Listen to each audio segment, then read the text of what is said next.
하겠습니다. 네, 안녕하세요. 네, 저는 이한결이고요. 간단하게 소개를 드리고 시작하도록 하겠습니다. 사실은 제가 기본 강의 때는 항상 보통 한 1시간 정도는 전체적인 저작권법 이런 개관이랑 제 소개랑 수험적으로 필요한 부분들을 설명을 드리긴 했는데, 이게 기초 JS로 오면서 강의 시간이 이제 2시간으로 1시간 줄어들다 보니까 제가 좀 쫄리긴 하네요. 그래서 빠르게 좀 간단히 설명드리고 스킵할 거 하고 말씀드리겠습니다. 일단은 제 이메일부터 먼저 하나 말씀을 드리면은, 필요한 부분은 여기 이메일로 저한테 많이 보내주시면은 제가 그거에 대해서 좀 필요하신 부분 도와드리고 하도록 하겠습니다. 이메일 사실 말씀드리는 이유는, 사실 제가 보통 업무 중에는 카톡을 잘 안 보긴 해요. 업무 중에는 핸드폰 PC에 카톡이 안 걸리기 때문에 업무 중에는 핸드폰은 잘 안 보고 오히려 이메일을 더 많이 보긴 합니다. 그래서 보통 더 답이 빠르기도 하고 한데, 필요하신 거 있으시면 이메일로 연락 주셔도 되고, 제가 최근에 오픈 카톡방 얘기를 좀 들었는데, 오픈 카톡방이 필요하다고 생각이 드시면은 말씀을 주시면은 또 열도록 하겠습니다. 네. 제 생각보다는 오늘 오신 분들이 좀 많아서 제가 약간 당황했습니다. 제 예상보다 너무 많은 분이 오셔가지고, 일단 이 강의의 목적을 먼저 말씀드리면은, 기본 이론 강의가 있고, 보통 우리가 3가지 강의가 있잖아요.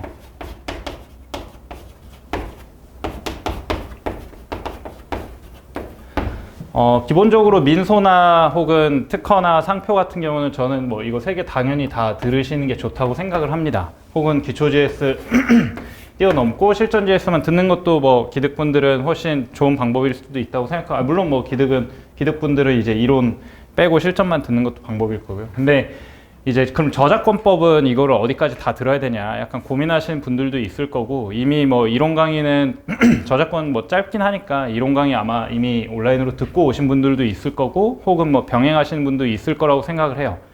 일단 이 강의에서는 기본적으로 기초 JS 문제들을 오늘 아마 보셔서 아시겠지만, 기본적으로 제가 기초 JS에서 목표하는 거는 뭔가 어려운 문제들을 여기서 풀게 하는 것보다는 어떤 식으로 쓰는지를 여러분들이 계속 연습하는 트레이닝이 제일 중요하다고 생각하고, 그렇기 때문에 웬만하면은 범위를 이제 4분할로 나눠서 4번 이렇게 강의 진행하는 과정에서 그 범위를 넘지 않게 하려고 노력을 하고 있습니다. 그래서 아마 오늘 문제들은 대부분 저작물성이 어떻게 되느냐, 여기에 집중이 되신 걸 보시면 알 거예요. 그러다 보니까 아무래도 문제가 조금 더 쉽게 나갈 수밖에 없어요. 쉽게 나갈 수밖에 없는데, 그렇다고 해서 그러면 이게 의미가 없는 문제냐? 아닙니다. 실제 변리사 시험에서 그 파트에 해당하는 문제들은 이 정도 난이도로 나올 거예요. 근데 여러분이 특히나 변리사 시험에서 이 저작권법에서 제일 중요한 건 뭐냐면, 정말 중요한 파트를 내가 자신감 있게 쓸 수 있는지 여부입니다. 왜냐하면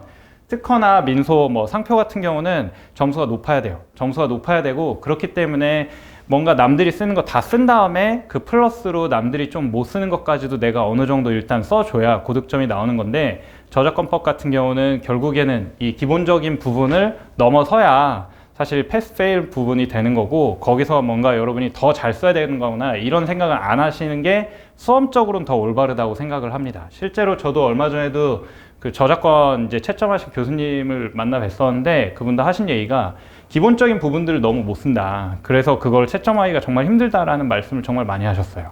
그래서 다시 돌아가가지고 기초 JS에서 제가 추구하는 방향은, 일단은 웬만하면은 기초 JS에서는 이론 강의랑 비슷하게 제가 각 진도에 해당하는 부분을 이론 기본서로 웬만하면 진도를 빼드릴 거예요. 진도를 빼드리면서 마지막에 이제 문제풀이를 해드릴 텐데, 문제풀이는 아무래도 좀 더 짧게 들어갈 수밖에 없습니다. 왜냐? 문제가 일단 기본적으로 쉬워요. 그리고 이론 강의 때 나온 얘기들을 이 문제풀이에서 적용을 시키는 거에 불과하기 때문에 아무래도 문제풀이 시간을 적습니다.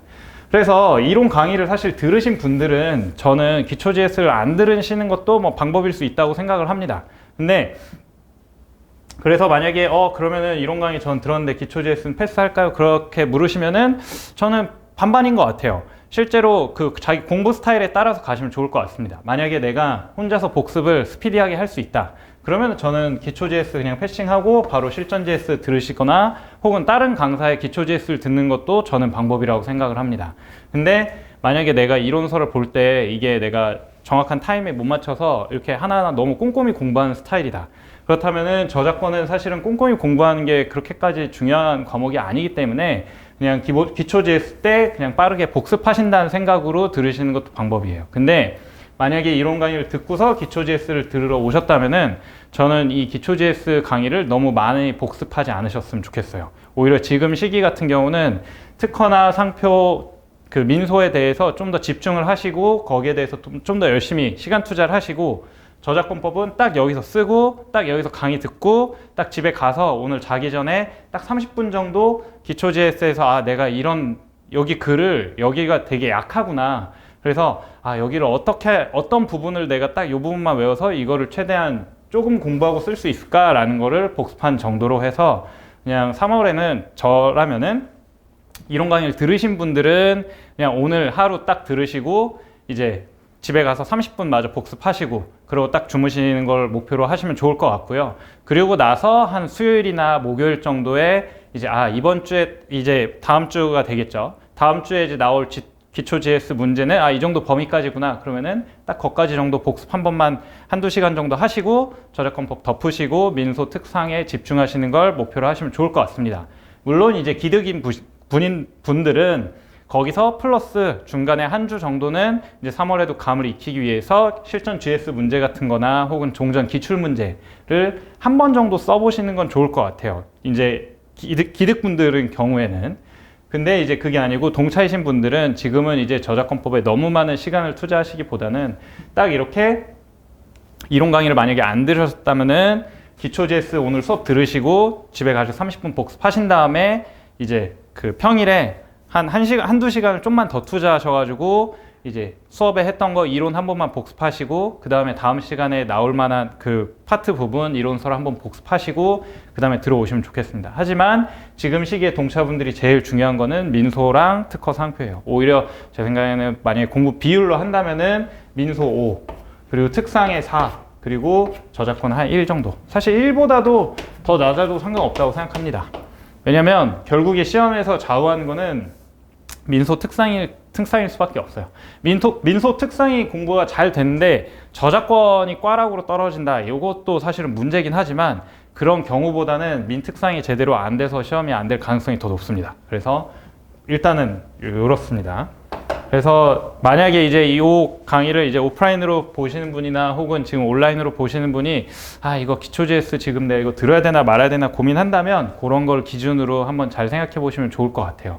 만약에 내가 어차피 지금 저희가 기초 GS로 제가 이론을 이걸 해드리면은 지금 4번이니까 8시간이잖아요. 8시간 내에 이론서를 전체적으로 한번 스킵을 해드릴 건데 내가 혼자 공부할 때 그걸 8시간 안에 할 수 있다. 그러면은 저는 기초 GS는 패싱 하셔도 좋습니다. 그리고 이 강의를 지금 보셨고 제 이메일을 보셨으니까 만약에 내가 이 기초 GS를 보니까 내가 지금 8시간 안에 이거 다 스킵할 수 있다. 근데 기초 GS 문제는 보고 싶다 라고 하시면은 강의 취소하시고 이거 메일 저한테 보내셔도 제가 기초 GS 자료는 보내드릴게요. 필요하시면. 그래서 이런 거 언제든지 보내서 그냥 자료 같은 거는 그냥 다 달라고 하셔도 아무 문제 없습니다. 그리고 그 기초 GS를 그러면은 이제 쓰실 때 제가 이제 강의 시작 전에 좀 여쭤보니까 지금 이제 동차분들이 많다고 들었는데 쓰실 때 무조건 그 시간 내에 한번 써보세요. 그냥 동차셔도 그리고 거기에 무슨 내용을 쓰셔야 될지 모르겠어도 일단 써보시는 게 좋습니다. 근데 오픈북까지는 좋아요. 오픈북까지는 좋고 한번 써보세요.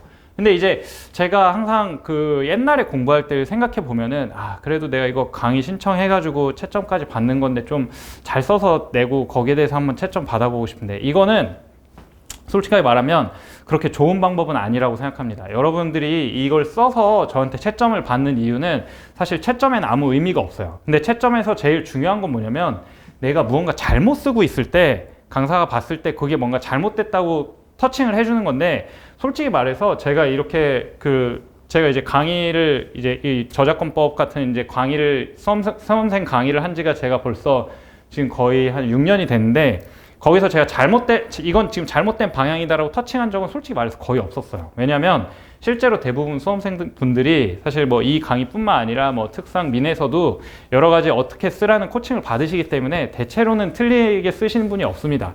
그러면은 과연 GS 수업에서 써야 되는 목적이 제일 큰 게 뭐냐?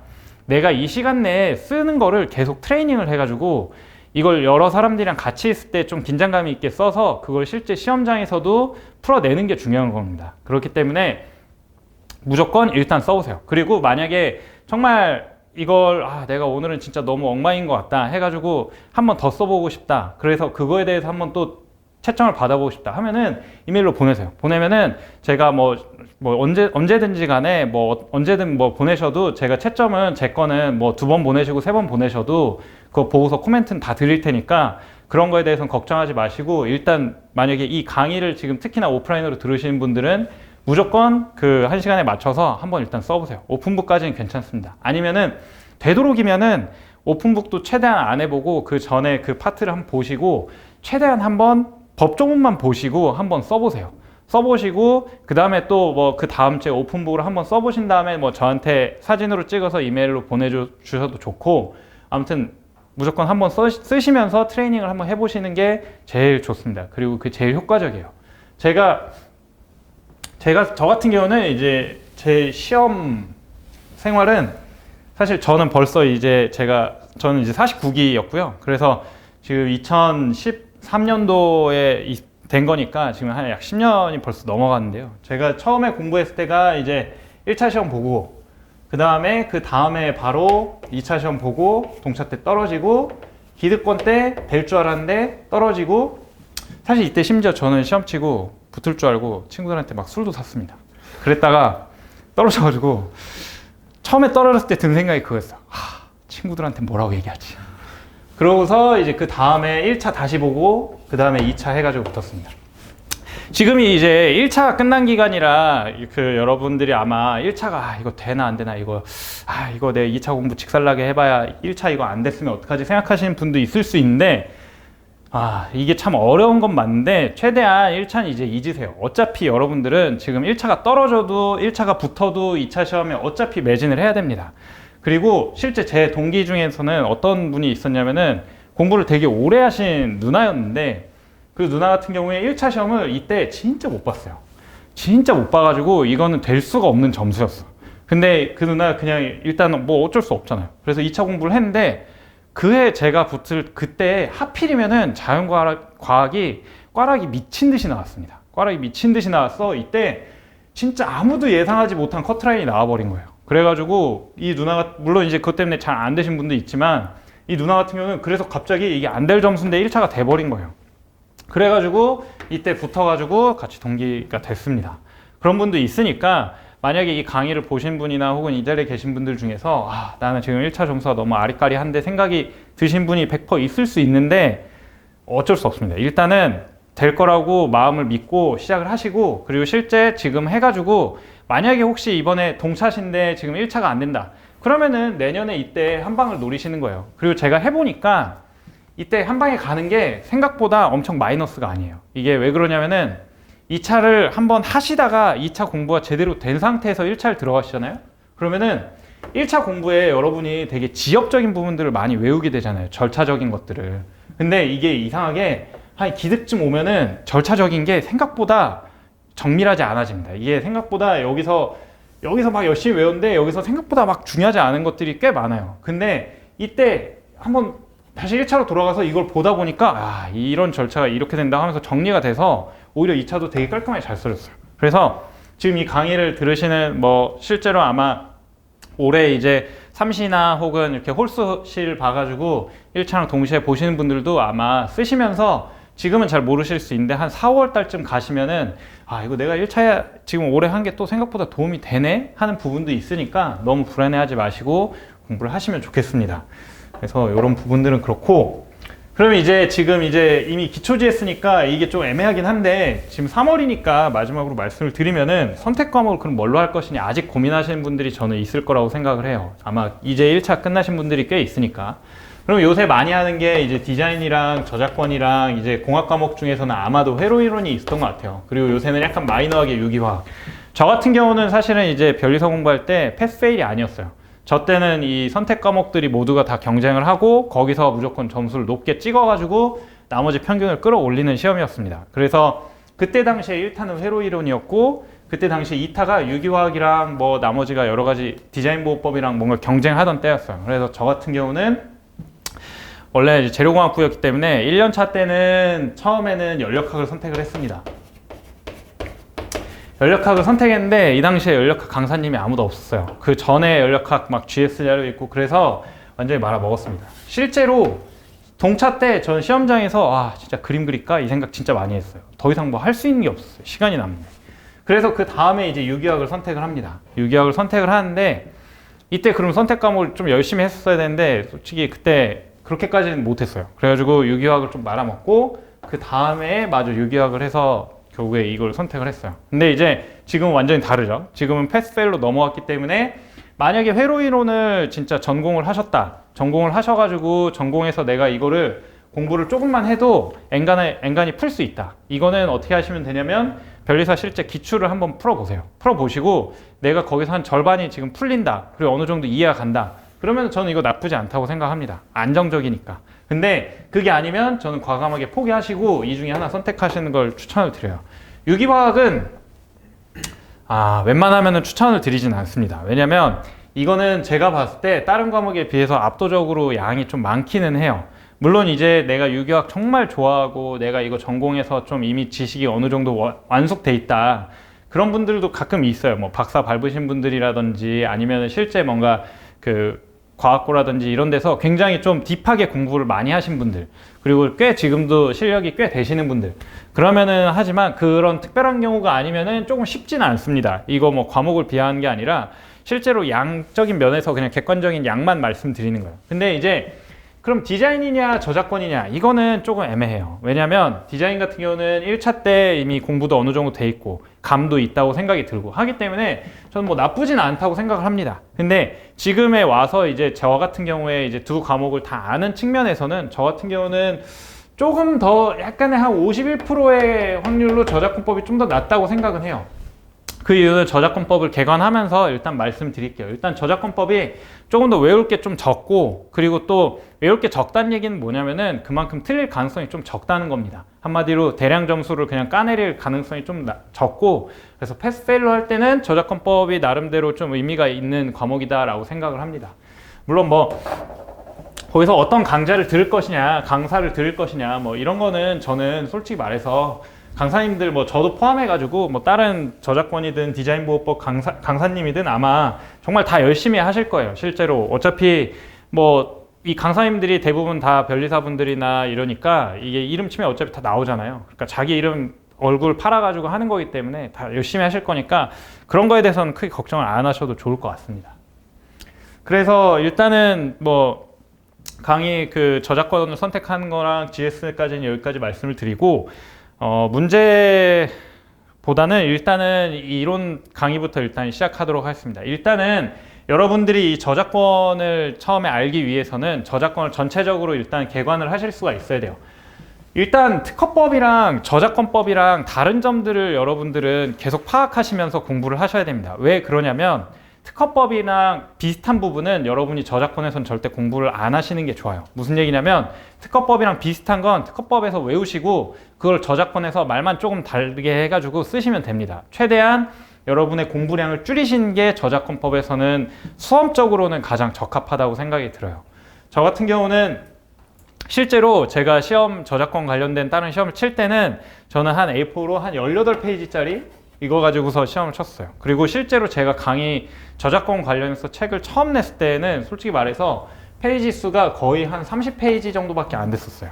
근데 이제 지금 이제 해를 거듭하면서 사실은 어떤 그런 수험생들의 요청이나 이런 것 때문에 조금 더 많아지긴 했는데, 이걸 말씀드린 이유는 그만큼 여러분이 시험 직전에는 이 저작권법을 최대한 적게 만들어야 됩니다. 그 적게 만드는 두 가지 방법은 특허법이랑 유사한 부분은 최대한 다 배제하고, 그리고 저작권법의 가장 큰 장점은 법조문에 거의 모든 내용이 다 있습니다. 뭐냐면은 특허법이나 뭐 상표법, 민소 같은 경우는 의의 같은 거라든지 이런 거를 어느 정도 외워야 돼요, 다. 근데 저작권법은 아마 법조문 이제 보시면 아시겠지만은 저작권법은 법조문에 모든 게 다 들어가 있습니다. 실제로 판례가 설시할 만한 요건들도 법조문에 거의 다 들어있어요. 그래서 여러분이 여기서 중요한 건 진짜 외울 걸 항상 줄이시고 공부량을 줄이시면서 나는 딱 패스 정도만 공부하겠다, 나는 좀 야매로 공부하겠다라고 생각하는 마음을 가지고 공부하시는 게 수험 기간을 줄이시는 길입니다. 그래서 만약에 이제 공부하시면서 조금 헷갈리시는 부분이나 이런 게 있으면은 여러분 더 이상 고민하지 마세요. 고민하지 말고 그냥 차라리 저든 뭐 아니면 어떤 강사든 간에 강사들한테 그냥 이메일로 막 던지세요. 이메일로 던져서 강사들이 하는 얘기 보고 그걸로 그냥 이해하시고 절대 공부를 딥하게 하지 않으시려고 하는 게 좋습니다. 실제 그 공부를 좀 오래 하실 때 그 단점이 하나 생기는 건 뭐냐면은 공부를 오래 하시다 보면은 너무 많은 거에 대해서 딥하게 공부하시게 돼요. 그러면은 지식은 정말 올라가는데 시험장에서 쓸 때 생각보다 손이 잘 안 나가는 경우들이 꽤 생깁니다. 그 이유는 이제 정말 시험을 위한 공부가 아니라 약간 공부를 위한 공부가 되기 때문이에요. 근데 실무적으로도 막 이렇게 실무를 실제 하게 되면은 저도 뭐 여러 가지 소송들이나 이런 걸 하지만 그때 가서 공부하고 그때 가서 더 많이 알게 되고 하게 됩니다. 지금 여러분이 하실 거는 나는 이 시험을 어떻게 하면은 조금만 공부해서 패스를 받느냐, 여기에만 집중을 하시고 공부하시는 걸 저는 무조건 추천드립니다. 그리고 제가 또 말하게 되는데, 공부하시면서 특히 지금 이제 2차 공부를 처음 시작하시잖아요. 2차 공부를 처음 시작하시는데 최악의 공부 방법은, 제가 생각하는 최악의 공부 방법은 문장을 외우시는 거예요. 이게 처음에 이렇게 하고 싶은 유혹이 굉장히 많이 들 수밖에 없어요. 왜냐하면 내가 답안지를 써야 되는데 이게 생각보다 처음에 안 써져요. 안 써지니까 막 강사들이나 아니면 다른 분들이 쓴 모범 답안이나 막 이런 걸 보다 보면은 그 문장이 너무 깔끔합니다. 그러면 나도 그렇게 쓰면 좋을 것 같다는 생각이 들어요. 절대 안 됩니다. 절대. 물론 그런 예외적인 분들이 있어요. 책을 보면 정말 사진 찍히듯이 다 외우시는 분들이 있습니다. 정말 내가 생각했을 때 내가 거의 그 서번증은 거의 가깝게 외울 수 있다, 이러면 뭐 추천합니다. 근데 그게 아니고 보통의 사람들의 경우에는 키워드로 외우셔야 됩니다. 처음에는 이게 키워드로 외우면 답안지가 안 써져요. 실제 안 써져요. 단어 한 두세 개 외우고서 이 답안지를 쓰려고 하면 생각보다 이 문장이 안 써집니다. 이거는 우리가 영어 공부 처음 할 때랑 똑같은 거예요. 한글 공부 처음 할 때랑. 애기들도 단어 외웠을 때는 문장이 잘 안 나오잖아요. 그런 것처럼 원래는 그런데 키워드를 조금씩 외워서 계속 제가 말씀드린 것처럼 수업 시간에 계속 이걸 써나가는 걸 연습을 하시면 나중엔 단어만 몇 개 알아도 이거 금방만 써집니다. 문장으로 외우면 나중에 문제가 뭐냐면은, 전체적으로 우리 시험에서 가장 중요한 거는 여기가 진도고 여기가 실력이 있으면, 우리 시험에서 가장 중요한 건 이 최소 레벨을 모두 다 고르게 최소 레벨을 넘는 거예요. 근데 문장으로 외우게 되면 최악의 경우가 발생하는 게, 어떤 부분은 진짜 잘 씁니다. 어떤 부분은 진짜 잘 쓰는데 이게 이 부분을 외워놓으면은 이 부분이 잘 안 외워져요. 어떤 부분이 자꾸 까먹어요. 그러다 보면은 공부가 이렇게 되는데, 이렇게 됐을 때 시험에 패스한 분들이 있죠. 어떠냐면 진짜 운 좋게 시험이 여기서 나오고 여기서 나왔을 때 이런 분들은 시험에서 진짜 기가 막힌 점수로 패스할 수 있을 거예요. 근데 문제는 우리 시험은 그렇게 안 나오겠죠. 시험은 여기서도 나오고 여기서도 나올 수 있어요. 가장 좋은 거는 여러분이 적어도 어느 정도 쓰는 거를 최소한을 모든 범위에서, 중요한 범위에서 넘기는 게 여러분의 시험 목표입니다. 그래서 저작권뿐만 아니라 이거는 민소든 뭐든 무조건 키워드로 하시는 거를 목표로 하셔야 됩니다. 단어, 뭐 의의에서도 단어 2개만 외우고, 뭐 취지도 단어 하나만 외우고, 판례도 거기서 말하는 요건들로 단어로만 그냥 몇 개만 찍찍찍 외우고, 시험장에서 그걸 가지고서 어떻게 하면 문장을 만드는지는 연습을 하시면 나중엔 다 됩니다. 그거는 꼭 그렇게 하셔야 돼요. 제가 이거는 무조건 그렇게 하시라고 말씀을 드리고 싶습니다. 사실 제가 이렇게 하다 한번 떨어졌어요. 제가 이렇게 하다 떨어졌기 때문에 꼭 말씀을 드리는 거예요. 그리고 주변에도 그런 분들이 많습니다. 그래서 보면은 특히 그 책을 스스로 만드시는 분들도 있고 한데, 그것도 잘 되면 좋아요. 잘 되면 좋은데 실제로는 생각보다 그렇게 효율적이지는 않습니다. 그래서 아마 책을 실제 막 타이핑 쳐가지고 만드시고 이런 분들도 실제 있을 거예요. 주변에도 많이 있으실 거고. 근데 그거는 그렇게 추천드리지는 않습니다. 만약에 저작권을 뭐 책으로 진짜 만들고 싶다, 그래서 그냥 저한테 워드 파일 달라고 하면 드리긴 할게요. 만약에 필요하시면. 근데 저는 그렇게 뭐 추천드리진 않아요. 민소든 특허든 상표든. 그래서 이제 다시 저작권으로 드디어 돌아와서 저작권을 전체적으로 한번 말씀드리겠습니다. 일단 저작권하고 특허하고의 제일 큰 차이점은 이걸 먼저 생각하시면 돼요. 특허법은 가장 특이한, 이 특허랑 상표 같은 경우는 민소랑 제일 다른 점은 뭐냐면, 특허와 상표는 절차법이랑 실체법이 섞여 있다는 거예요. 근데 민소 같은 경우는 보통은 이제 대부분은 이제 절차법에 가까운 법이죠. 실체법은 이제 민법에 주로 있고. 근데 이제 특허법은 절차법이랑 실체법이 같이 섞여 있습니다. 그러다 보니까 그 이유는 왜 그러냐면 이 등록 때문이에요. 등록이 있기 때문에 특허 같은 경우는 출원해가지고 등록하기까지의 이 절차적인 부분, 요 권리가 발생하기까지의 한 부분이 있고, 그 다음에 권리가 발생한 이후에 발생하는 얘기들이 한 부분이 있습니다. 결국에는 여기서 뭐 특허 요건이라든지 이런 게 문제가 되고, 물론 그게 이제 무효심판에서도 문제가 되지만, 여기 부분이 어떻게 보면 절차법에 가장 가까운 부분들이 많고요. 물론 여기도 뭐 심판이나 이런 부분들은 절차 부분이 있지만, 이 부분에서 이제 침해 요건이라든지 이런 부분들은 어떻게 보면은 실체적인 부분들이 있죠. 이런 부분이 섞여 있다는 게 사실은 특허법에 굉장히 특허법, 상표법의 제일 좀 특이한 지점입니다. 디자인보호법도 마찬가지고. 근데 이제 저작권법의 가장 장점은 이 부분이 없습니다. 이 부분이 없는 이유는 저작권 같은 경우는 여러분도 뭐 상식적으로 많이 아시겠지만 저작권은 한마디로 만들기만 하면은 저작권이랑 권리가 발생을 해요. 그렇기 때문에 사실 이 절차적인 부분이 사실 필요가 없습니다. 그래서 디자인보호법보다는 오히려 조금 더 간이한 부분이 있는 거예요. 왜냐하면 디자인보호법 같은 경우 시험에 만약에 등록 관련된 부분이 절차적인 부분이 나와버리면은 이걸 답안지로 생각보다 쓰기가 많이 좀 트레이닝이 돼야 돼요. 왜냐면 그런 경우는 좀 깔끔하게 쫙 많이 써야 되는데 이거 쉬지 않고 쓰려면은 트레이닝이 좀 돼 있어야 됩니다. 근데 저작권은 그런 게 좀 없다는 면에서 좀 유리하다고 생각하시면 돼요. 다만 이제 저작권도 좀 독특한 부분들이 있죠. 그러면은 저작권하고 특허법하고 이제 이런 부분들은 다른데 어떤 부분들이 유사한지를 이제 보면서 하셔야 되는데, 일단 가장 중요한 거는 여러분이 저작권법을 처음 접근하실 때 저작권의 침해가 어떻게 일어나느냐를 먼저 생각을 해보셔야 됩니다. 왜냐하면 실제 우리 시험에서는 침해가 어떻게 일어나는지만 알면은 모든 문제를 풀 수 있습니다. 그래서 실제 제가 작년까지는 책을 이제 침해 위주로 처음부터 시작을 해가지고 썼는데, 사실은 올해는 제가 약간 그 교수님들 저나 약간 이 대세에 굴복을 해서 책을 전면 수정하는 바람에 사실 올해 디자인이 완전히 새로 들어가서 책이 좀 늦어지는데, 제가 굴복한 이유는 다른 게 아니고 조금 다른 강의도 뭐 들으시거나 아니면은 실제 교수적으로 먼저 공부하신 분들이 좀 더 보기 편하시게 한 거긴 한데, 제가 강의할 때는 실제로 침해 먼저 제가 먼저 설명을 드리면서 들어가도록 할 거예요. 그래서 그러면 침해가 어떻게 일어나냐, 저작권의 침해는 어떻게 일어나는지 생각해 보시면은 특허랑 제가 비교해서 계속 설명 드릴 거예요. 특허 같은 경우는 어떻게 됩니까?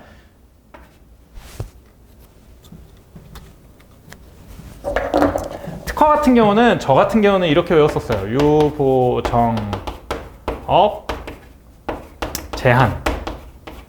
유효한 특허권이 있어야 되고, 보호 범위 내에 속해야 되고, 정당한 권리가 있어야 되고, 업으로서 실시해야 되고, 그리고 제한 사유에 해당하지 않아야 되고, 거기에 뭐 제한 사유에는 뭐 권리남용이라든지 이런 것도 들어갈 수 있겠죠. 이 특허법에서의 권리, 이거랑 거의 비슷하게 일단 생각을 해보셔야 되고, 거기서 저작권이 뭐가 바뀌는지를 생각해 보셔야 됩니다. 그래서 첫 번째로는 유효한 저작권이 있어야 됩니다. 유효한 저작권이 있어야 되는데, 유효한 저작권이 있어야 된다는 건 이거는 필기 참 안 하셔도 돼요. 왜냐면은 제가 오늘은 굉장히 러프하게만 이걸 정리 한번 드릴 거예요. 러프하게 정리 드릴 텐데, 마지막 시간에는 좀 더 자세하게 정리를 하면서 이거 정리한 거 프린트로 드릴 겁니다. 그래서 지금은 어차피 안 하셔도 괜찮아요. 그래서 일단 첫 번째로는 유효한 저작권이 발생을 해야 됩니다. 그 다음에는 주관적 요건이 발생을 해야 됩니다. 주관적 요건으로서는 의거성이 있습니다. 요거는 특허법이랑 좀 달라요. 요거는 뭐냐면은 보고 뺏겼는지 여부예요. 보고 뺏겼는지 여부기 때문에 사실은 특허법이랑 다르긴 하지만 여기에 내용은 생각보다 많지 않습니다. 그리고 그 다음에 뭐냐면은 객관적 요건으로서 실질적 유사성이 있어야 됩니다. 실질적 유사성 같은 경우는 사실상 우리가 보호 범위를 잘 생각해 보면 좋습니다. 보호 범위에서도 이게 그냥 문헌 침해냐 균등 침해냐 이런 것들이 있었던 것처럼 저작권법에서도 실질적 유사성에 대한 판단 기준이 있습니다. 그리고 그 다음에 제한 사유가 있는데, 사실 특허법에서 이 제한 사유라는 거는 권리남용이나 항변들 빼고는 나머지가 좀 생각보다 하찮죠. 별로 많지 않죠. 뭐 의약품이나 아니면 해외 통과할 때나 뭐 이런 부분들인데, 저작권에서는 이게 생각보다 중요합니다. 이게 중요한 이유가, 발생하는 이유는 사실 요거 때문이에요. 저작권은 그냥 권리를 내가 뭐 예를 들어서 책을 쓰기만 하면 권리가 발생했다고 말씀드렸잖아요. 그러다 보니까 이게 생각보다 권리 발생이 쉽다는 거는 이거를 좀 제한해야 될 이유도 많다는 겁니다. 그래서 이런 것 때문에 사실은 제한 사유가 되게 많이 일어나게 됩니다. 그렇게 되고, 이제 침해 관련해 가지고 약간 뭐 예를 들어서 간접 침해라든지 이런 게 있었던 것처럼 저작권에도 그런 게 발생하는데, 그러면은 그럼 유효한 저작권이 어떻게 되냐? 아까 제가 쓰기만 하면 된다고 말씀은 드렸는데 사실은 저작권법에서도 어떻게 해야 저작물로 보호하는가, 이런 이슈가 있겠죠. 이 이슈가 있는데, 이 저작물이 어떻게 하면 저작물로 보호되는가는 사실은 창작성이 있는지만 보면 됩니다. 마치 특허법에서 진보성이 있어야만 되는 것처럼 여기서도 창작성이 있는 경우에만 저작권법상 저작물로서 보호가 되는 거고요. 근데 만약에 창작성이 없다면은 저작권법상 저작물로 보호가 되지가 않습니다. 근데 여기서 가장 중요하게 나오는 게, 여러분이 나중에 이제 보시면 좋은 게, 여기서 이미 먼저 말씀드리면 아이디어와 표현의 이분법이라는 게 있어요. 여기서 가장 저작권법에서 어떻게 보면은 가장 중요한 판례예요. 이게 뭐냐면은 특허법에서도 보면은 아이디어만 보호하는 거 아니잖아요. 기술적 사상에 이르러야 보호를 하게 되잖아요. 그런 것처럼 저작권도 아이디어까지만 있는 거는 보호하지가 않아요. 근데 어떠한 표현까지가 발생되면은 이 표현에 대해서 보호를 하게 되고, 그 표현에 있어서 창작성이 인정돼서 보호가 되는 겁니다. 근데 여기서 제가 주소를 하나씩 찍어드리면은, 이 창작성이 이제 아이디어 표현의 이분법으로 표현이 된 부분에 있어서 창작성이 인정이 돼야지만 저작물로서 인정이 된다 했잖아요. 그러면 이게 어떻게 연결이 되냐면, 나중에 이 실질적 유사성이 있는지 여부를 판단할 때 아이디어와 표현의 이분법이 또 나옵니다. 왜 그렇겠어요? 왜냐면 예를 들어서 이 특허법에서도 보면은 진보성이, 이제 특허법은 좀 구성에 따라 좀 다르겠지만 상표법으로 생각을 해보시면은, 상표법 같은 경우도 이게 그 창작성이 없는 부분하고 있는 부분이 좀 달리, 식별력이라고 하죠. 상표에서는 식별력이 있는 부분을 좀 더 요부 판단이라고 해서 거기에 대해서 유사한지 여부를 먼저 보잖아요. 그거랑 비슷하게 저작권법에서도 이 표현에 해당하는 창작성이 있는 부분들이 유사해야 객관적 유사성이 인정이 되는 거예요. 그랬을 때 이제 여기서 요게 한 번 더 사용이 된다는 걸 보시면 됩니다. 근데 사실은 이 얘기가 여기서도 나와요. 근데 그 얘기는 지금 하지는 않을게요. 아무튼 보고 뺏겼는지 여부, 실질적 유사성인지 여부, 요렇게 되는 거고, 그래서 여러분은 제가 지금 이렇게까지 말씀을 드렸는데, 제한사유에서 한 가지만 먼저 말씀을 드리면은, 여러분들이 그 상표에서 가장 이슈가 많이 되는 게 뭐예요? 병행수익 상품 같은 경우에 좀 같이 문제가 되잖아요. 그런 것처럼 여기도 권리 소진이 있습니다. 근데 저작권은 이 권리 소진이 법조문에 들어가 있어요. 근데 사실은 상표법에서 하는 얘기랑 똑같아요. 특허법에서 하는 얘기랑 똑같기 때문에 여러분이 이런 거는 어떻게 해야 되겠어요? 특허법이나 상표에서 열심히 공부하시고 쓰는 법을 만드신 다음에 저작권에서는 말만 조금씩 바꿔서 그대로 차용을 하시는 겁니다. 그래서 여러분은 지금 제가 지금 약 한 10분 안 되는 시간 동안 말씀드린 게 거의 다라고 생각하시면 돼요. 여기서 이제 플러스로 되는 게, 그러면은 이 저작물은 누구한테 권리가 발생하냐, 이게 사실 저작권에서 좀 이슈가 될 수 있습니다. 왜 그렇겠어요? 특허는 등록할 때 출원인이랑 혹은 권리자랑 이런 게 다 등록이 되잖아요. 그리고 공보가 생기잖아요. 근데 저작권은 물론 이제 등록 제도도 있고 한데, 실질적으로는 우리가 수험적으로 공부할 때는 사실상 거의 없다고 보시면 됩니다. 실무적으로도 없는데 문제되는 경우가 훨씬 더 많아요. 그래서 보면은 어떤 사람이 이제 저작권자가 되느냐가 문제가 되는데, 여기서도 특허법이랑 똑같습니다. 여기서 가장 많이 문제가 되는 게 공동저작권자가 문제가 됩니다. 공동저작권자가 문제가 되는 건 뭐예요? 공동저작물이 먼저 문제가 되겠죠. 뭐가 공동저작물이냐. 근데 이것도 아마 특허에서도 많이 얘기가 나왔을 거예요. 출원인, 그 발명자가 여러 명일 때, 그때 과연 그러면 누구를 공동 발명자로 볼 것인가? 어떻게 됩니까? 창작적인 기여를 한 사람에 대해서만, 실질적인 연구 개발에 도움이 된 사람만 공동 발명자가 되잖아요. 저작권도 마찬가지입니다. 여기서도 실질적으로 창작적인 기여한 자에 대해서만 공동 저작권자가 되는 거예요. 그러면은 여기서 유추가 되는 건 뭐예요? 만약에 돈만 낸 사람은 어떻게 돼 있어요? 당연히 공동 저작권자가 안 되겠죠. 특허법이랑 똑같습니다.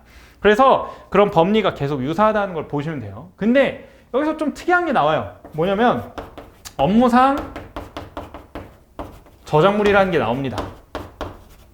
처음 보시는 것 같지만 여러분이 이걸 이미 특허법에서 하셨습니다. 뭐냐면 직무발명이라고 생각하시면 돼요. 직무발명처럼 이것도 일정한 요건을 갖추게 되면은 원시적으로 법인의 귀속이 되는 겁니다. 회사의 귀속이 되는 거를 업무상 저작물이라 하고, 여기에 나오는 요건을 몇 가지만 외우시면 돼요.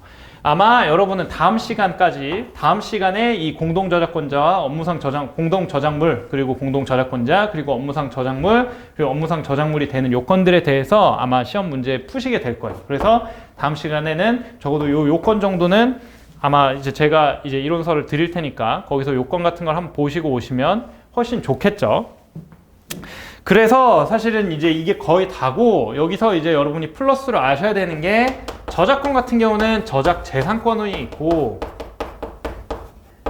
그리고 저작 인격권이 있습니다.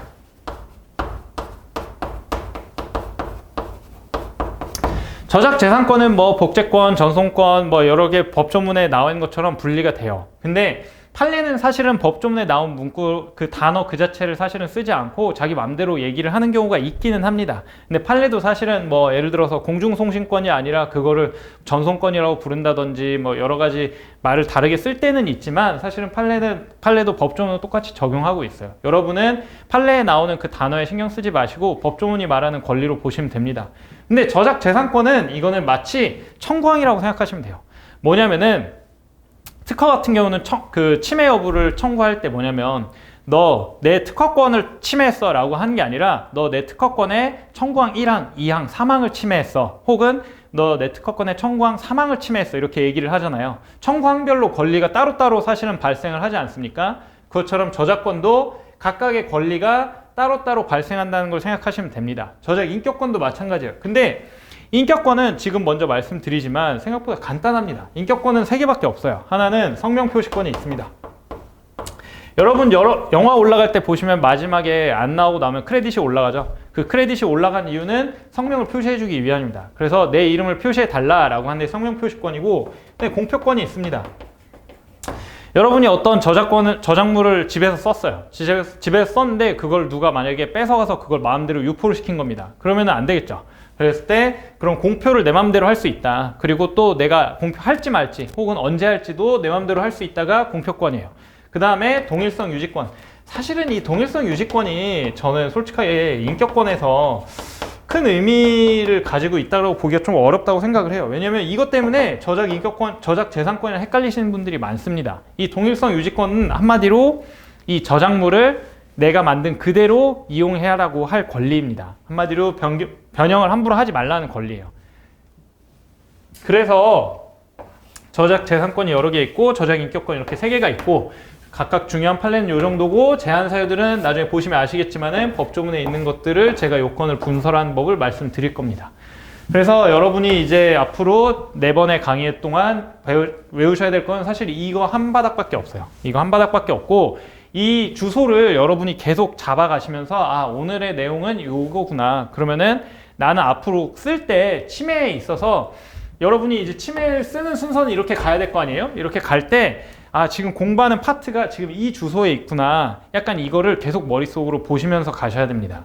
어디에 있는지 주소를 아셔야 나중에 여러분이 공부하실 때 너무 딥하게 한 군데에 빠져들거나 이러지 않을 수 있어요. 그래서 일단은 이제 전체적인 개관은 여기까지만 해드리고, 그럼 바로 이론서로 처음 앞부분을 좀 들어가도록 하겠습니다. 사실은 제가 지금 말씀드린 게 거의 너무 다여가지고 여러분한테 말씀드릴 게 거의 없어요. 이제 앞으로 4번의 수업 동안 계속 없습니다. 그래서 첫 번째 이제 5페이지를 먼저 보시면은, 참고로 지금 나눠드린 거는 뭐 이론 강의 들으신 분들은 이제 PDF로 아마 있으실 거예요. 그 내용 그대로입니다. 그리고 필기는 저는 되도록이면은 좀 안 하려고 해요. 안 하려고 하는 게, 그걸로 여러분들이 스트레스 받는 게 또 바람직하지 않고, 저도 그렇게 좋다고, 어차피 필기가 막 그렇게 필요하다고 생각하지 않기 때문에, 이미 책 내용 자체가 막 엄청 정리가 많이 필요한 건 아니기 때문에 필기는 제가 요런 거는 좀 필기해 두시면 좋습니다를 미리 말씀드릴게요. 그렇지 않은 것들은 책에 있는 내용이거나 아니면은 불필요한 필기인 경우가 많으니까 너무 필기에 생각 안 하셔도 됩니다. 방금 개관 같은 건 제가 따로 자료를 드린다고 말씀드렸고요. 그래서 5페이지 보시면은 제가 말씀드린 내용이 사실은 그 개관에 다 그대로 일단 있습니다. 일단 개관에 있는 내용이고, 그래서 가장 중요한 게 이제 먼저 유효한 저작권인지 여부를 먼저 볼 거고, 거기서 이제 창작성이 있는지 봐야 된다. 저작물이 있는지 창작성이 있는지 봐야 되고, 그래서 저작 인격권은 공표권, 성명표시권, 동일성 유지권이 있다라고 말씀드렸고요. 저작 재산권은 이제 16조부터 22조까지 각각이 따로따로 권리가 발생한다는 점을 말씀을 드렸어요. 그 다음에 이제 저작 인접권 등은 제가 이제 뒤에서 따로 말씀드릴 테니까 지금은 일단 넘어가셔도 좋습니다. 그 다음에 이번에 이제 저작권자는 누가 저작권자냐. 그래서 여기서 문제되는 거는 공동, 업무상 이렇게 두 가지가 있다고 말씀을 드렸고요.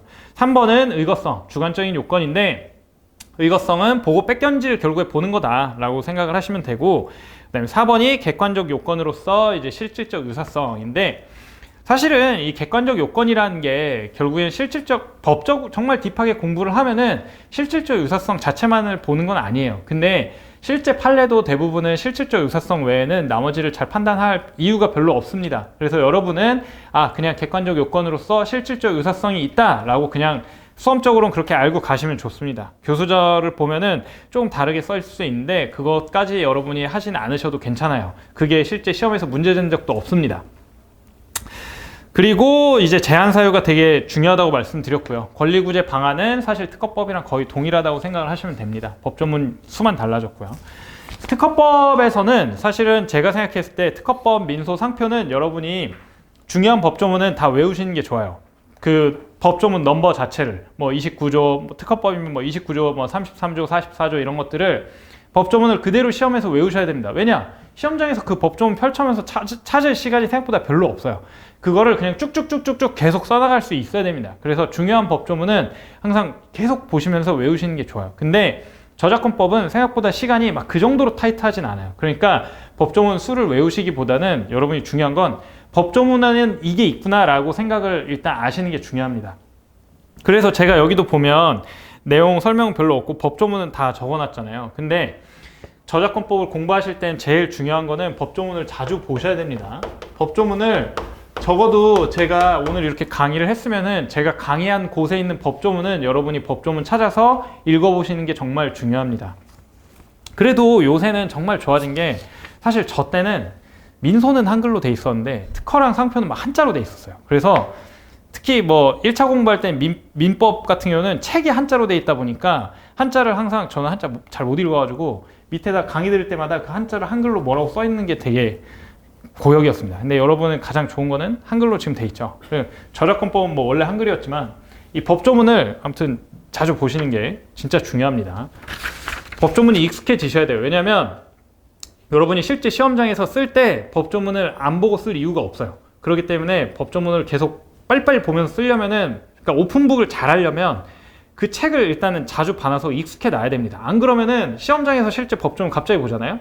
아는 내용인 건 알겠어. 아는 내용인 건 알겠는데 내가 아는 내용이 생각보다 길게 써 있습니다. 그래서 그거를 답안지로 딱 산출해내기가 생각보다 손이 잘 안 나가요. 그래서 법조문 실제 보시면서 하시면 좋고, 그리고 실제 여러분이 이제 기초지에서 쓰실 때에는 법조문을 많이 보시고 그걸 많이 쓰시면 좋습니다. 물론 뭐 오늘 같은 기초지에서 문제에서는 법조문을 사실 쓸 부분이 많지는 않았겠죠. 많지는 않았을 텐데 그거는 오늘 좀 특이했던 거예요. 오늘 창작성에 대해서 하다 보니까 좀 특이했던 거고, 오늘 기초GS 그 문제들이 실제로 판례를 거의 제일 많이 때려박는 부분이라고 생각을 하시면 좋을 것 같습니다. 물론 이제 제가 웬만하면은 앞으로 문제 내는 것들은 그 여러분들이 꼭 알아야 될 판례들이 꼭 들어가는 거 위주로 낼 거다 보니까 그런 부분들이 안 들어갈 수는 없겠지만은 그런 부분을 잘 생각하시면 좋습니다. 그 다음에 이제 6페이지로 넘어오시면 일반론 목차라고 되어 있습니다. 저 같은 경우는 답안지를 쓸 때 어떤 식으로 많이 하냐면은 무조건 제가 여러분들한테 시험, 그러면은 지금 특히 동차시니까 동차신 분들이 많은데, 그렇다면 내가 공부할 때 어떻게 하면 시간 절약을 많이 할 수 있을까? 이거를 생각을 많이 하셔야 되는데, 그럴 때 가장 중요한 건 뭐냐면 잘 쓰는 걸 포기하는 거예요. 잘 쓰는 걸 포기하고, 잘 쓰는 걸 포기하는 대신에 내가 해야 될 거는 빼먹지 않게 내가 쓰는 걸 목적으로 하는 겁니다. 저 같은 경우는 지금 여기에는 의, 요건, 내용, 침해 구제, 관련 문제 뭐 이렇게 해가지고 특이한 케이스들 따로 했는데, 저작권에서는 의, 요건, 내용 이 방식으로 쓰시면 돼요. 저 같은 경우 근데 원래 제가 공부할 때는 어떤 식으로 많이 했냐면 모든 그 이제 말하자면 챕터들을 내가 외워야 되는 이런 챕터들이 있잖아요. 뭐 예를 들어 민소 같은 경우라든지 뭐 이런 것들이 챕터로 끊었을 때 그런 것들을 의요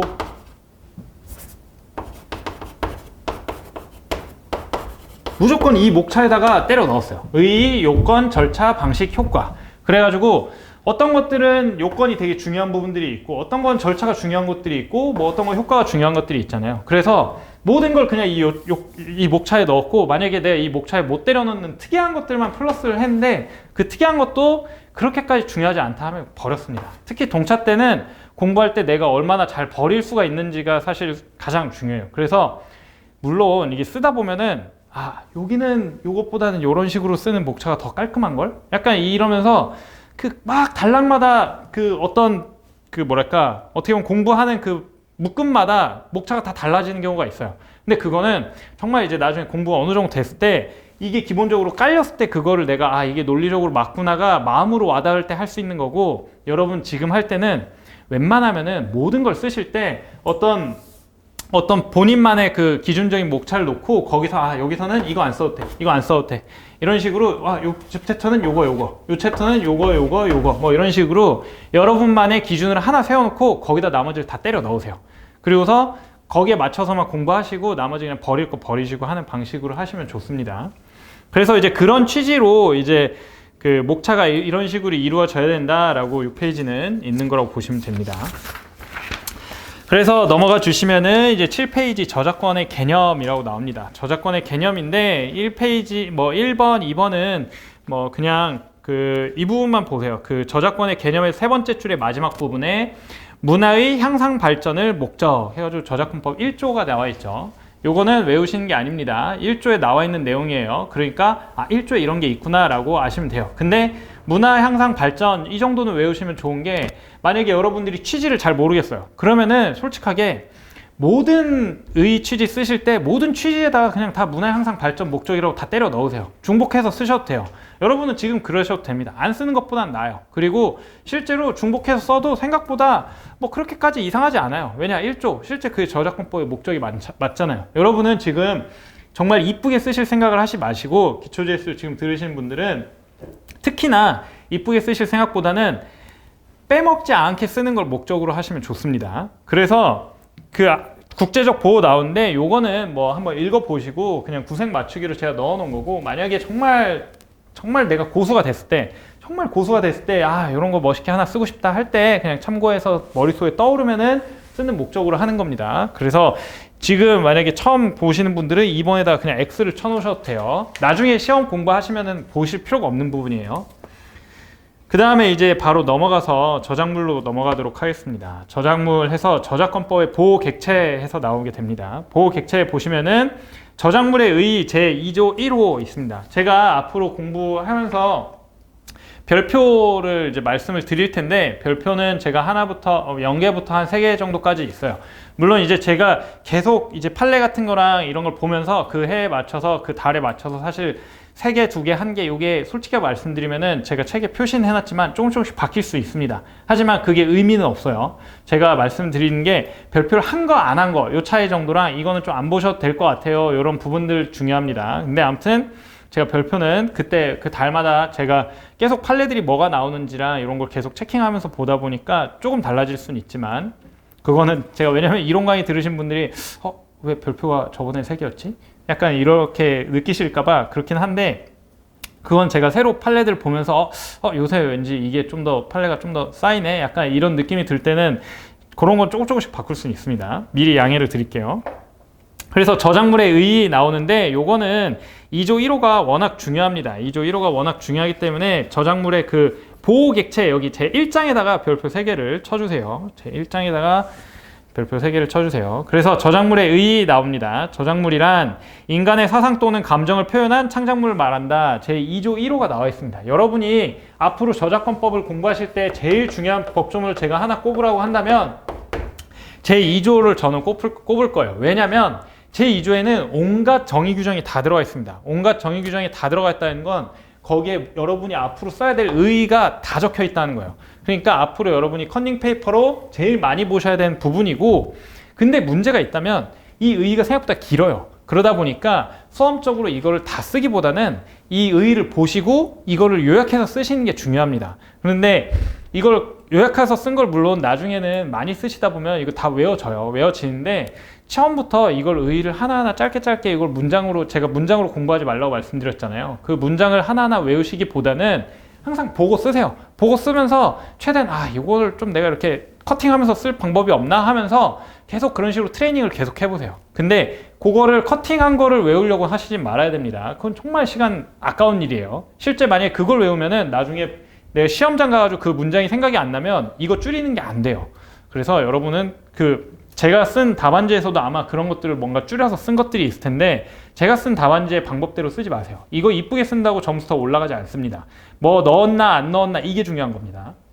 그래서 2조에서 가장 중요한 게 인간의 사상 또는 감정을 표현한 창작물이에요. 근데 여기서 중요한 건 뭐냐면은 제가 2번으로 가주시면은 성립요건과 판단 기준이라고 나옵니다. 여기서 보시면은 어떻게 되어 있습니까? 인간의 사상이나 감정, 그리고 표현, 창작성 이렇게 나눠져 있지 않습니까? 근데 이 요건이 사실은 2조 1호에 그대로 나와 있는 겁니다. 인간의 사상 또는 감정, 그리고 표현, 그리고 창작물이라는 거예요. 창작물에서의 이 창작성이 나오는 겁니다. 여러분이 법조문을 보시면서 제가 앞으로도 계속 강조드리겠지만 법조문 안에서 여러분이 요건을 분설하실 수만 있으면은 저작권법 공부는 진짜 다 끝난 겁니다. 판례 외우고 하는 거 이런 거는 다 나중에 두 번째 문제예요. 그래서 보시면은 인간의 사상이나 감정 요 부분도 뭐 판례 내용이긴 한데 사실은 인간의 사상이나 감정이랑 표현을 이 커팅하지 않고서 많이 쓸 때도 많게 됩니다. 그래서 저작자의 정신활동이면 충분하고 학문적 예술적이어야 하는 것은 아니다라는 게 여러분이 사상이나 감정을 쓸 때 필요한 내용입니다. 그 다음에 표현 요 부분이 진짜 중요해요. 아이디어의 표현의 이분법은 제가 아까도 말씀드렸죠. 실질적 유사성에서도 쓰이는 부분입니다. 여러분이 이 판례 요 문단 같은 경우는 제가 문장으로 외우지 말라고 말씀드렸지만은 요거 정도는 문장으로 외워도 좋습니다. 저작권 전체를 통틀어서 문장으로 외워도 될 만한 거는 이거 하나예요. 이거 하나 이상은 절대 문장으로 외우시면 안 됩니다. 왜 이거는 해도 좋냐? 여러분이 시험장에 저작권법 시험장에 들어가잖아요. 변리사 시험을 딱 갔을 때 만약에 어떤 해에 이 아이디어 표현의 이분법을 안 쓰는 해가 발생한다. 그러면은 그건 정말 그 해의 저작권법 문제가 뭔가 아주 심각한 문제가 발생한 겁니다. 여러분은 이걸 한번 외워놓으시면은 어떤 변리사 시험장에 저작권법을 들어가든 간에 무조건 한 번은 쓰게 될 수밖에 없는 문장이기 때문에 여러분이 이거 정도는 외우셔도 괜찮아요. 뭐냐면은 표현이란 이제 외부로 나타나는 걸 말하는데 가장 중요한 거는 동그라미 1번보단 2번이겠죠. 2번에서 판례는 해서 여기서 보시면은 뒷부분, 그 두 번째 줄 뒷부분에 정신적 노력이 있고요. 그 바로 아래쪽에 앞부분에 사상 또는 감정이 있고 그 다음에 좀 더 옆으로 가서 보시면은 구체적으로 외부의 표현이라고 보시면 될 것 같아요. 그래서 그러한 것들이 보호가 된다라고 되어 있고 로마자 2번에는 유형물에 고정할 필요가 없다. 영상 저작물은 예외로 한다. 요 로마자 2번 정도는 한번 일단 눈에 찍어 놓고 가시면 될 것 같습니다. 이 유형물에 저장할 필요가 없다는 게 뭐냐면은 여러분이 예를 들어서 어느 날 길거리에서 노래를 불렀습니다. 길거리에 노래를 불렀는데 여러분이 만약에 길거리에서 노래를 불렀는데 창작성이 있다. 그럼 그거 부른 것 자체만으로 저작권이 발생을 했다는 거예요. 저작권이 발생을 했고 그걸 누군가 녹음하지 않았어도 그 자체로 저작권법상 저작물로서 권리가 발생을 한 겁니다. 근데 만약에 누군가 녹음하지 않았으면 어떻게 되겠어요? 그 권리가 발생은 했지만 누군가 그걸 따라 불러도 소송에선 지겠죠. 왜냐? 입증 책임에서 내가 저작권이 있다는 거를 내가 이런 저작물에 대해서 저작권이 있다는 거를 입증을 못할 테니까 지긴 지겠지만 법적으로는 저작물로서는 발생을 했다는 겁니다. 물론 그 유형물로서의 고정이 안 됐지만은 권리를 주장할 수 있는 경우는 굉장히 많아요. 그런 것들은 많지만 일단 제가 단적인 예로 말씀을 드리는 거예요. 꼭 저장돼야 될 필요는 없다. 근데 예외는 있다. 예외는 있다라는 것만 아시면 되고 예외에 대해서는 뒤에 가서 나오게 됩니다. 특허법에서 제일 중요한 거는 진보성이었어요. 그러면은 저작권에서 그렇다면 제일 중요한 거는 여기 다 창작성입니다. 그래서 넘어가 주시면은 창작성에 의의 나옵니다. 제2장 창작성인데 제2장도 별표 3개를 쳐주시면 좋겠습니다. 창작성이 그 저작권법에서는 제일 중요해요. 왜냐하면 창작성에 대한 문제가 글쎄요, 매년 저는 거의 100% 나오는 것 같은데 뭐 안 나올 수도 있을까요? 근데 아무튼 창작성에 관한 문제는 무조건 한 번씩 나온다고 보시면 됩니다. 특허법에서도 진보성에 관한 문제가 매년 관련된 게 무조건 나오잖아요. 뭐 침해든 혹은 무효든 아니면 뭐 등록이든 간에 무조건 나올 수밖에 없는데, 그런 게 바로 저작권법에서의 창작성이라고 보시면 됩니다. 근데 저작권법에서의 이 창작성이라는 거는 특허법으로 따지면은 신규성하고 진보성을 좀 짬뽕시킨 거라고 보시면 돼요. 그 얘기는 뭐냐면 생각보다 허들이 낮습니다. 웬만한 거는 창작성을 인정을 해줘요. 창작성을 인정을 해준다는 이 기본적인 마인드를 갖고 가셔야 돼요. 제가 앞으로 강의를 하면서는 여러분이 적어도 이거는 어떤 느낌으로 아시는 게 좋다라고 말씀을 드릴 텐데, 그거를 말씀드린 이유는 뭐냐면은 실제 시험장 가면 여러분들이 시험 출제자의 의도는 이건 당연하게 일로 가야 되는데 라고 생각한 출제자의 의도가 분명히 있어요. 이건 침해로 가야 되는데, 혹은 이건 저작물을 인정을 해야 되는데 라는 의도가 있는데, 그런 의도를 판단하실 때 여러분이 기본적으로 어떤 마인드로 봐야 될까를 이제 제가 말씀을 드리는 거예요. 창작성이 허들이 낮다는 건 뭐냐면은 시험 문제에 나올 때 기본적으로는 대부분 창작성이 있는 거를 전제로 한다는 겁니다. 대부분 창작성이 있는 걸 전제로 문제를 내고, 이거에 대해서 내가 창작성이 없게 만들고 싶을 때 이 문제에서 어떤 장치들을 여러 가지 써요. 뭐 예를 들어서 오늘 기초JS에서도 나온 건데, 제가 이제 뭐 강의 문제 설명은 이따 드리겠지만은 제가 생활한복 문제를 냈어요. 생활한복 문제에서 제가 이 뉘앙스를 아셨어야 돼요. 여기 뉘앙스에서 뭐라고 냈냐면 이건 다 기능성을 위해서 넣은 디자인 같은 거다. 다른 권리도 등록받았다. 이런 뉘앙스를 넣었어요. 그때 그런 뭔가 아무튼 이거를 어떻게든 내가 창작성을 날려버리겠다라는 뭔가 키워드가 나왔을 때 창작성을 날리시라는 겁니다. 기본적으로 창작성은 대부분 인정이 될 가능성이 높다. 왜냐? 그거는 판례가 말하는 거랑 똑같아요. 판례는 최소한을 요구하고 있어요. 판례가 기본적으로 저작물을 바라보는 관점은 저작권 자체는 어떻게든 발생을 하게 시켜줍니다. 기본적으로. 저도 실제로 이렇게 사건을 하다 보면은 창작성이 날아가가지고 이렇게 안 좋게 되는 경우가 아주 흔치는 않아요. 실제 사건이 이렇게 되는 것들 중에. 물론 이제 우리들은 판례들을 보면은 창작성이 안 되는 경우들을 많이 보니까 그런데, 실제로 이렇게 보면은 창작성으로 날아가는 경우들은 어떤 때냐면은 특허나 뭐 디자인이나 뭐 이런 걸로 다 등록이 돼 있거나 아니면 그래야 될 것들인데 주장할 게 없다 보니까 저작권으로 튀어나오는 경우들이 있습니다. 그런 경우에는 날아가게 되는 거예요. 사실 생활한복 이 판례도 자세히 보시면요, 제가 판례 이제 넣어놓긴 했는데 이 실제 사안에서 제가 느끼기에는 이 판례를 물론 제가 자세히 사건을 했던 건 아니니까 뭐 안에 여러 가지 내용이 있겠지만, 제가 보는 관점에서 봤을 때는 이 생활한복 케이스 같은 경우는 일단 디자인이 등록이 돼 있었거든요. 근데 이거를 디자인으로 하기에는 아리까리한 부분이 있었거나 아니면은 저작권으로도 어떻게든 아무튼 같이 부벼 보려고 했던 거예요. 그래서 저작권도 같이 튀어나온 겁니다. 그래가지고 요게 같이 판단되는데 요게 이제 날아간 거지, 실제로 판례가 창작성을 막 엄청 높게 보기 때문에 요게 사실은 날아간 건 아니긴 해요. 제가 봤을 때는. 근데 아무튼 창작성을 여러분들이 어떤 문제를 바라보는 시각에서는 있다고 기본적으로 보고 바라보셔야 된다라는 걸 말씀드리는 거고요.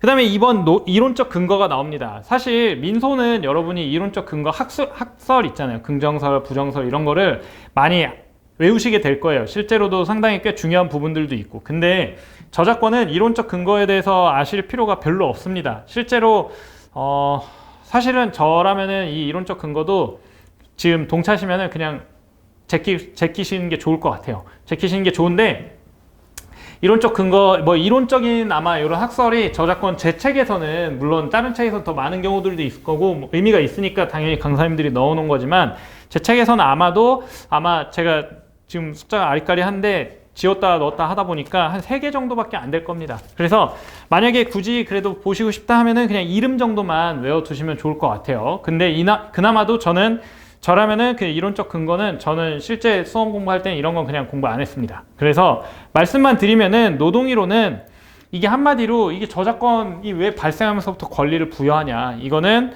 내가 노동한 대가로서 권리를 부여하는 거다라고 생각하시면 되고요.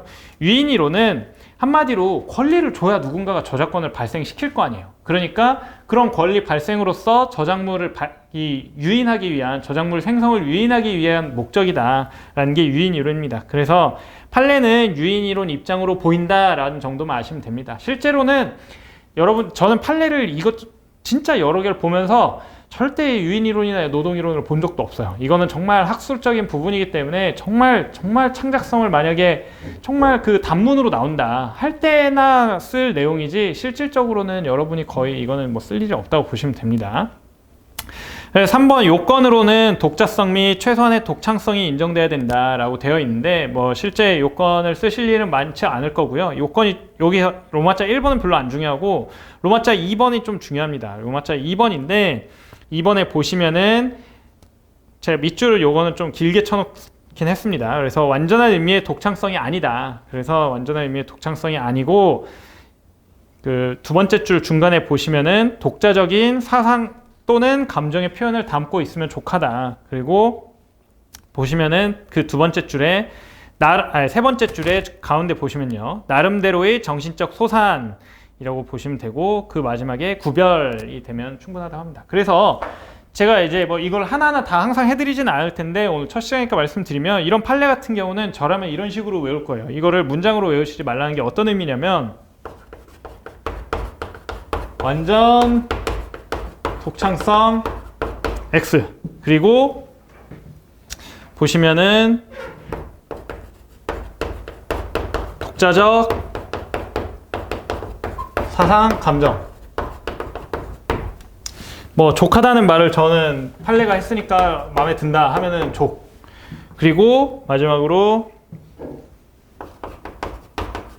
나름 정신적 노력, 그리고 구별. 이거는 되게 중요한 판례이기 때문에 키워드를 되게 많이 뽑은 겁니다. 되게 많이 뽑은 건데, 실제 보통 판례에서 키워드는 한 2개 정도만 뽑는 거예요. 2-3개 정도만. 그리고 판례의 나머지 부분들은 아깝지만 포기하고 못 쓰거나, 아니면은 시험장에서 내가 이거 하도 판례 많이 봐서 기억이 잘 나서 이쁘게 쓴다, 그러면은 땡큐예요. 근데 이제 요거는 사실 워낙 중요한 판례다 보니까 제가 키워드를 좀 많이 뽑았는데, 왜냐면 이거는 외워두면 무조건 시험에 나오니까. 저희가 공부를 하실 때 시험에 100% 나온 판례는 예쁘게 외워야죠. 예쁘게 외우면 좋죠. 근데 시험에 한 50%의 확률로 나온다, 그러면은 그거는 열심히 외웠다가는 50%는 공부 시간 날린 걸 수도 있잖아요. 그러니까 그런 거 강약 조절을 잘 하시는 게 좋아요. 그랬을 때 이런 거는 이런 식으로 외워두는 거예요. 근데 처음에는 이렇게 외워놓으면은 이렇게밖에 잘 기억이 안 납니다. 근데 나중에 공부하시다 보면은 괜찮아요. 그래서 저라면은 이제 이렇게 키워드를 다 뽑았는데, 저라면은 만약에 실제 만약에 지금 처음 공부하신다 그러면은 그냥 포기하세요. 포기하시고 요 정도까지만 해놔도 괜찮습니다. 그냥 요 정도까지만 쓸 수 있다, 내가 지금 처음 공부하는데 요 정도 쓸 수 있다, 오케이, 괜찮아요.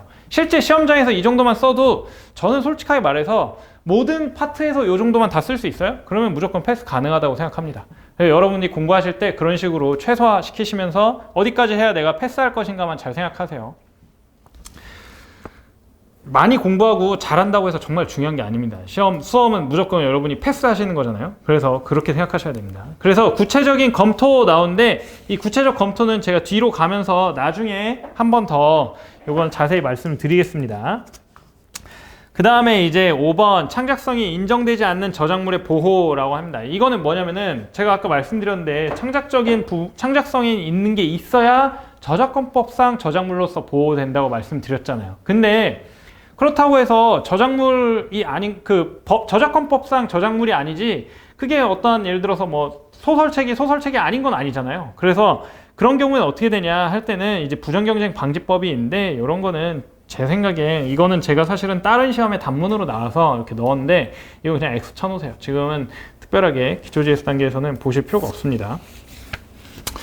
그래서 뭐 창작성이 인정되지 않으면 결론적으로 저작권법으로는 보호가 안 된다는 것만 아시면 됩니다. 그래서 이제 그 다음 이제 저작물의 종류가 들어가는데, 일단은 이번 시간은 딱 여기까지 하고, 일단 다음 시간에 저작물의 종류부터 마저 이어서 하고 이제 기초JS 한번 풀어 드릴 수 있도록 하겠습니다. 첫 시간 너무 정신없이 했는데 고생하셨습니다.